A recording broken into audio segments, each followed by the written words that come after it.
পুলিশকে নিয়ে নানাবিধ সমালোচনা থাকলেও কর্তব্যে অটল ও মানবিক উদাহরণ সৃষ্টির মাধ্যমে প্রশংসা কুড়াচ্ছেন গাজীপুরের পূর্বাইল থানার ভারপ্রাপ্ত কর্মকর্তা ওসি মোল্লা খালিদ হোসেন। জুটের গুদামে আগুন লাগার ঘটনাস্থলে তিনি নিজেই ঝুঁকি নিয়ে মাথায় বস্তা নিয়ে দৌড়ে মালামাল সরিয়ে নেওয়ার ভিডিও এখন সামাজিক মাধ্যমে ভাইরাল।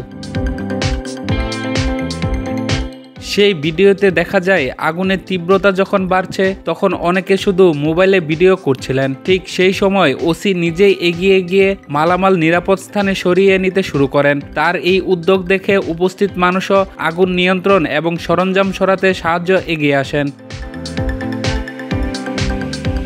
রোববার 23 নভেম্বর দুপুরে পূর্বাইল থানাধীন কুতাব এলাকায় একটি ঝুটের গুদামে আগুন লাগে। খবর পেয়ে সাথে সাথে ওসি খালিদের নেতৃত্বে পুলিশ ঘটনাস্থলে পৌঁছে যায়। তিনি উৎসুক জনতাকে আগুন নেভাতে সহায়তার আহ্বান করেও সহযোগিতা না পেয়ে নিজেই গুদামের ভিতর ঢুকে একটি বড় জুটের বস্তা মাথায় নিয়ে দ্রুত বাইরে এনে নিরাপদ স্থানে রাখেন।